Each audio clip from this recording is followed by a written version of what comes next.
Hi, Atul Gopal from PlugInIndia, and we are here in Mumbai in the office of PMV, which stands for Personal Mobility Vehicle, and with us we have a co-founder, Kalpit Patelji, and Kalpitji, welcome to the show. Thank you so much for having me here. And Kalpitji, let's start by hearing a little bit about your background. So you made this very bold step into personal mobility four-wheelers, and let's try to understand the story from the start. So what's your background like? Well, no. So actually I am an engineer by qualification, and post that I've done my MBA and I was working with a bank. Acha. So I think Three Idiots may you would have heard. So something like that is what my story is. But then uske baad Rancho aaya and he was like, kuch excellence wala kaam karna chahiye. So And who is Rancho?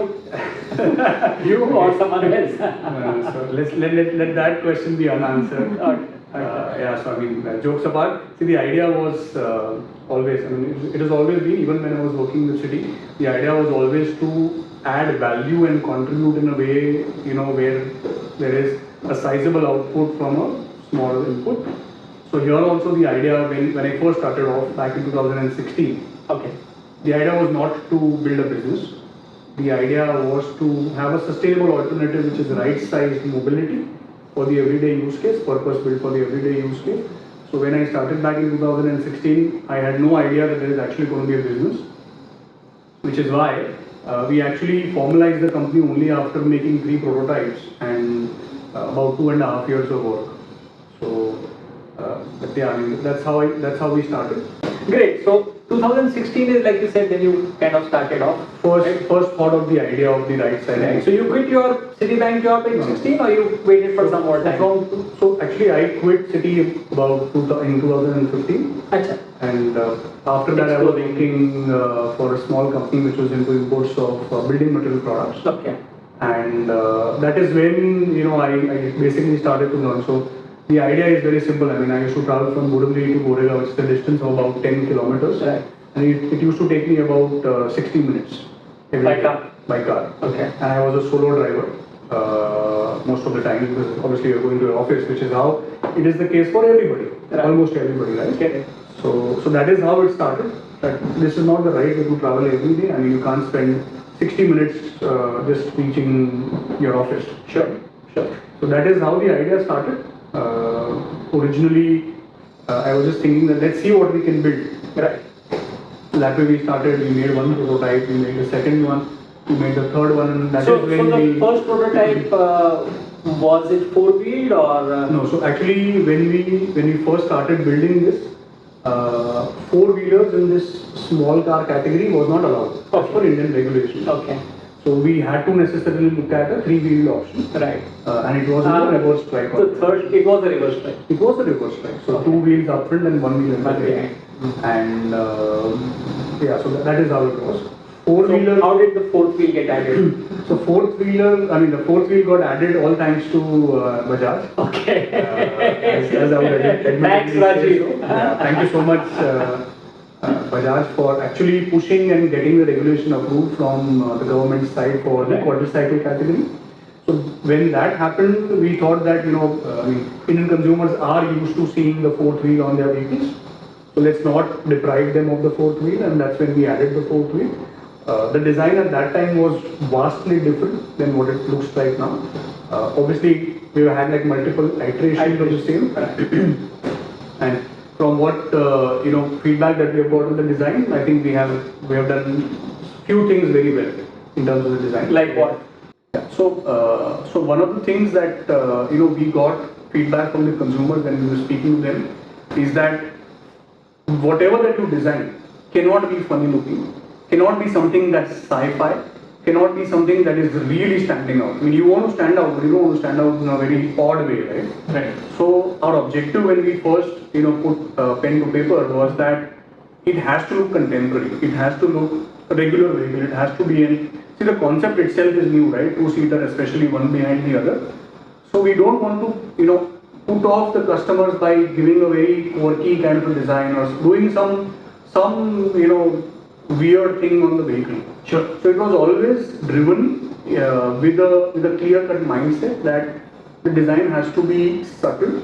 It has to be strong, but it still has to be subtle. It cannot be something weird, basically. Right. So not be weird was our directive, as funny as it may sound, but yeah, that was what it was. So the thing in traffic is that, you know, the narrower your vehicle, the easier it is to weave through.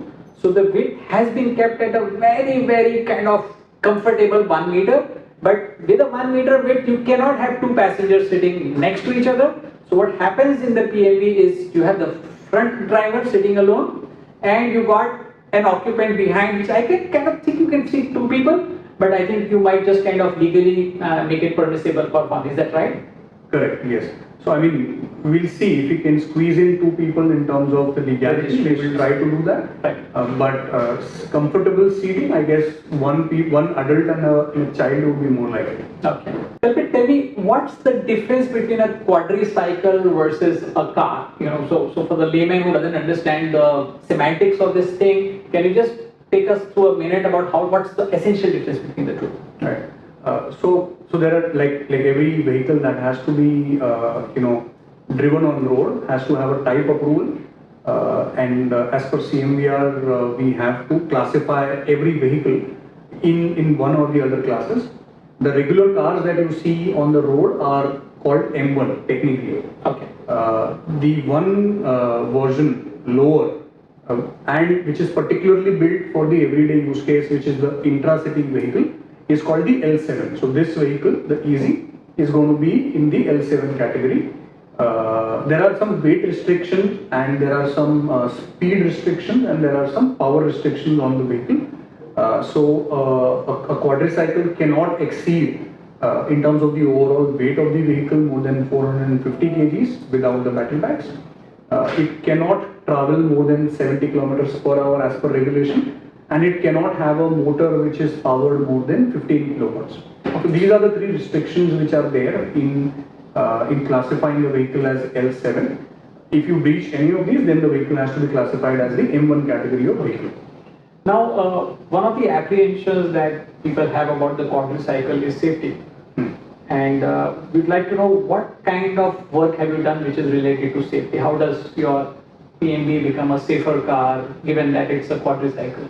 So our objective is like I was saying earlier, that the vehicle has to be contemporary. So in that aspect, given that it's a smaller vehicle and lighter vehicle, what we are going to do is obviously have the regular features, which is the seat belts and all that. We will also have passive safety, where there is a decent enough crumple zone at the front, which allows for the vehicle to have some space in case of an impact. Although the vehicle is low speed vehicle, so from that perspective, there is definitely going to be that much benefit for the vehicle. Sure.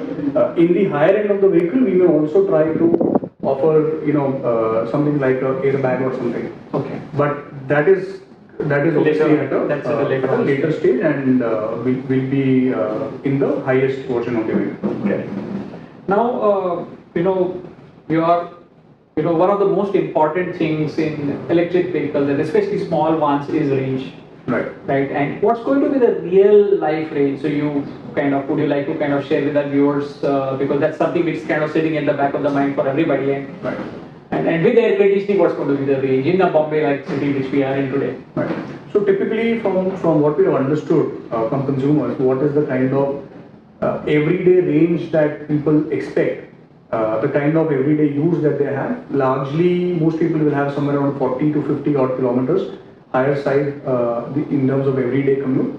Obviously, there will be aberrations, but largely this is what the number looks at. So our objective will be to try and give 2x or slightly higher than 2x of that range, so that even on days when maybe they are traveling slightly more, they are able to cover for all of those aberrations also.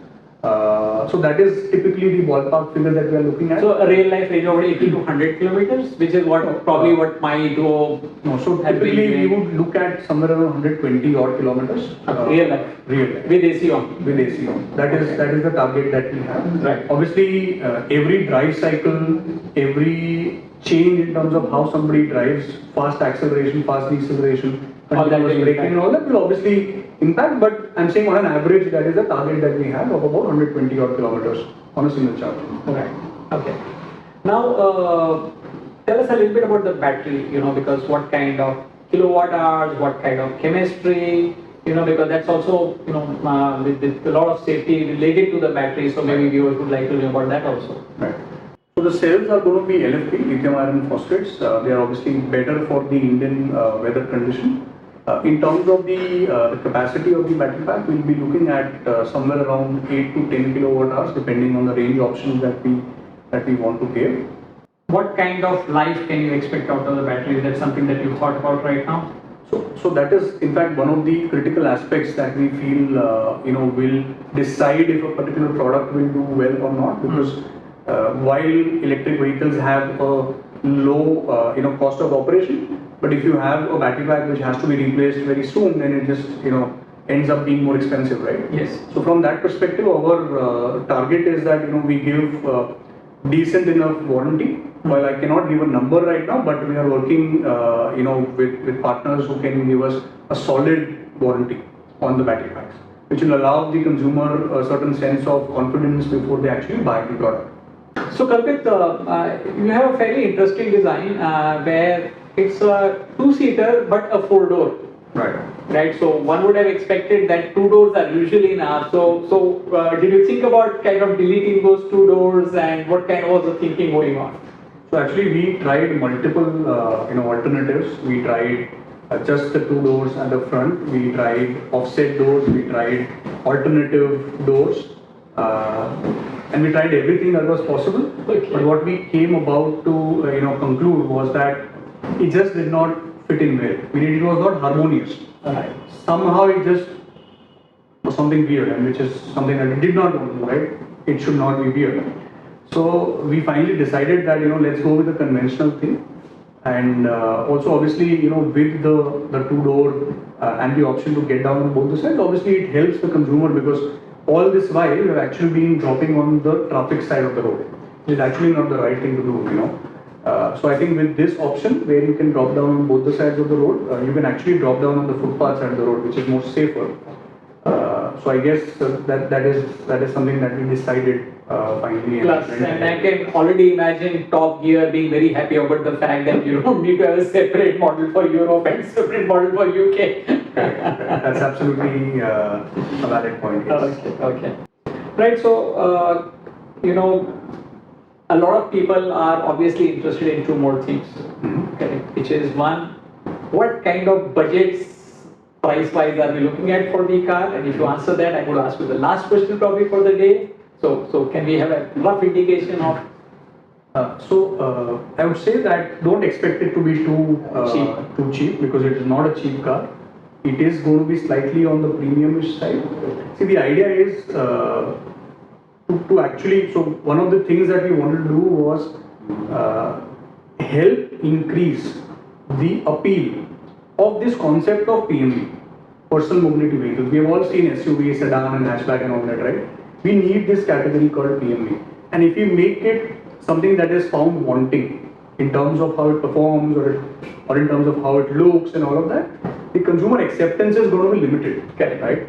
So our objective was always that we have to provide a good quality and a appealing solution. Right. So which is what you see here, and which is what you will see in the subsequent communications also. So I mean, I know that you're trying to get the figure out of me, but what I can tell you is that it will be slightly premium-ish to the entry-level cars which are available right now in the market. More than an Alto, definitely. Much more than what an Alto costs. Not much more, I would say, but yes, some slightly premium-ish to like entry-level Alto. But then you also get some of the benefits which you typically not find in some of the entry-level vehicles. So I guess if somebody were to look at value for money, for sure they would get a decent value for money. So we are not going for the price per se, but rather value for money. Sure. And majority of the consumers who have either pre-ordered with us or who keep interacting with us day in day out, majority of them, if they are looking at this vehicle, it is very clear to them that this is not their first car, right? This is going to be a preferred second car in the household. Now for somebody who already has a car, they are already used to the niceties of a car. So if we give them a compromised product there, the acceptance again drops down. So that's not something that we can do. So for that reason, do expect that it will be slightly pricey, but it wouldn't be exorbitantly expensive the way that you see maybe currently where. So definitely sub 10 lakhs. 100% of 10 lakhs. Yeah, 100% of 10 lakhs. It would be, affordable. It would surely be affordable is what we feel for a second car, not a first car. So a very wide band would be 5 to 10 lakhs. You could say 4 to 8 lakhs. Oh, okay. So that's again better, right? So that's nice, and that's something that probably I would also like to kind of look at some point of time, because for me the biggest distraction is your, sitting one behind the other, because from an aerodynamic perspective, that's the best, right? So the thinner your form factor, the better it cuts. It's like a knife that is kind of cutting through, right? And one of the reasons why trains have got lower watt hours per kilometer compared to a line of trucks is because of the linearity, and that's what I think I've only seen in the PMV. Do check it out. Next thing, kab milega? When do we get it? What's the timeline? The timeline that we are working with is going to be somewhere in the first half of next year. Oh, lovely. We are hoping that if it is possible, we will try to get it earlier. But surely in the first half of next year. Obviously, that is also a slightly longer range, to be fair. I mean, I as a consumer would feel that it's slightly longer range. But then, given that the kind of mammoth task that is there in building a vehicle, we wouldn't want to overcome it and then later on be found wanting. So yeah, that is the typical timeline that we are looking at the moment. Kalpit, you got this. PMV is the name of the company, and EaS-E is the particular name of the model. So what's easy about the car? So EaS-E basically is an acronym. EaS-E stands for eco-friendly and sustainable electric. Okay, it's not just electric, it's eco-friendly and sustainable also. The idea of sustainability is less carbon emissions. The idea of sustainability is the way that I told you earlier, being stuck in traffic for about 60 minutes traveling 10 kilometers of distance. That's not sustainable. We got to address that.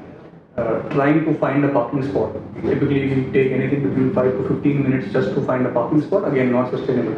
So what we are essentially trying to do is that while we go for the electrification of vehicles, we want to relook at the overall form factor of the vehicle and try and make it eco-friendly and sustainable electric. That's what EaS-E stands for. And EaS-E is basically the vehicle. So it's easy to drive, easy to park, easy on the environment, and easy on the pocket. So that's basically what EaS-E is all about. You said that this is a second car. Right. Right. But for what kind of usage would you expect this second car to get used? Right. So basically, when we started off, building the vehicle, we had a particular, usage for the vehicle for which we were building to, and there were 3 specific things that we were building to, and that happens to be say about 80 to 90 odd % of the use case of a personal car for majority of the people. And those three use cases were, office and back, grocery shopping, dropping kids to school. So these are the only 3 things that we are looking to address the consumer's needs for. We don't want to go to long distances. We don't want to take all of our family together and all of those things. So we are very clear and concise with personal mobility. Personal mobility, which is what the company's name is also, PMV, personal mobility vehicles. And we basically say that our vehicles have to be faster, smarter, and greener. So when I say faster, obviously, with top speed of 70 kilometers per hour, you may not be able to, really fly through traffic. But surely the form factor of the vehicle will allow you to cut through the traffic, right? Wherever that is where it is faster. Wherever you stuck in jams, that's where you find the spaces and kind of move around. You can cut through traffic like a fighter jet plane, which is what I like to. It's not a 747. Right, it's not a 747. Okay. Faster in terms of parking, so smaller space you can find and you can actually park. Right. So that is what the faster stands for. Smarter is obviously, so the vehicle is not just small, it's smarter in terms of what all it can do. So we have some top of the line benefits. You have cruise control, I believe. We have cruise control. We have something called as remote park assist, where you can actually control the vehicle from outside the vehicle using your cell phone app. Wow. We have something called as easy mode. So typically people like to drive their cars, but the time when they don't like to drive their cars is when they're stuck in traffic, right? So there the constant clutch, brake and accelerator, clutch, brake and accelerator is something that we don't want to do. So what we have done is we have these buttons on the steering control where you can just press one button, the vehicle goes forward at top speed of 20 kmph. you press the minus button, the vehicle brakes. Okay. So that's called the easy mode. Okay. Okay. So what I'm essentially trying to say Pedal-less is driving. yeah, you can say, so we call it the feet-free driving. Sure. In traffic particularly. Correct. So that is the smarter part of it, and obviously greener. So What kind of watt hours per kilometer are you looking at without air conditioning? So tentatively, I mean, all the data that we have currently, we are looking at somewhere around 50 to 60 odd. Very good. Very good. With our vehicle without the AC. So just to give feedback, Ola on hyper mode gives you about 40 watt hours per kilometer, so it's about 20% more than an Ola on hyper, which is amazing. And the last part, what I was referring to earlier, is the greener part. So like we anticipate that all electric vehicles are all green. That's actually not the case. There is some carbon emissions linked to how the battery pack size is, the kind of watt hours, like you mentioned, per kilometer that it consumes. So there is a carbon emission linked to that too. Sure. So in all of these aspects, our vehicle will be much greener compared to all the other electric vehicles also, let alone the petrol and diesel variants. Obviously, it's greener than that. But even the electric vehicles, compared to the regular sized vehicles, this works out better. And last one point that I want to make is that typically most electric vehicle users at the moment here in India are people who are using the electric cars as a second car. Yes. As of now, that is the way that Probably it the is. exceptions are the Nexon owners, for whom probably it is the first car. They would still probably not actually buy that as the first car. They would still buy that as a second car. So our idea is very simple, that when you know that you're going to buy a vehicle which is going to be limited to intracity, then and in the intracity applications you typically have single or double occupancy, like how you mentioned earlier that it's going to be a single occupancy vehicle. So in that sense, what makes sense is to actually buy a right size mobility. Absolutely. And that is the idea, or that is the vision which we have for the for the company. I mean, axe also cuts, a blade also cuts, but we don't ever, use an axe to shave, right? I mean, taking an SUV out to travel about 15-20 kilometers and go to your office as a single occupant vehicle, I think is a bit of an overkill, right? Absolutely. So that's something that we want to change in terms of how the consumer perceives the occupancy of the road. The car is mine, the road belongs to everybody. Right. Although having touched upon the topic of the SUV, your styling is a little bit like an SUV, which make you worry about the coefficient of drag. Of course, the area is less, so that kind of helps. But maybe that's something we'll discuss in another. So the design intent, what you mentioned earlier, is exactly what we have built to. I mean, Indian consumers or consumers in general like slightly beefed up vehicles. So we have built to that. Obviously, keeping in mind, it's an attractive design. Absolutely. So obviously, we had to keep that in mind while we made the product. And surely, what you mentioned earlier in terms of coefficient on track. So what you said is right, that maybe slightly taller vehicle may have slightly higher coefficient of drag. But the thing is that the vehicle is going to be largely a low-speed vehicle within the city application. So there, the coefficient of drag may not come into the picture as much as maybe it would say at 100 kilometers. Just giving you a little bit of physics over here. The drag force is proportional to this coefficient of drag, projected area, and the square of your speed. So at 60 kmph, you are multiplying the drag for everything else remaining the same. So if your average vehicle is like 40-50 kmph, the impact is much less. Right, but if you're driving it at 100 kmph, you're gone. So in that sense, you don't have to worry too much about it. Although one of the things that worries me a little bit is the suspension, and the only way to find an answer to that is to actually get in and drive. So Kalpit ji, I am looking forward to your on-road vehicle, and I hope you are able to get it across to us to Pune for a week-long drive, and that would be really interesting, guys. So I am really waiting for 2023 when Kalpit has promised us a car, and we would love to give you a kind of detailed review about how it's handling. And I think after that, I don't know about anybody else, but my advance is waiting for you, Kalpit. Thank you very much. Yes, thank you so much.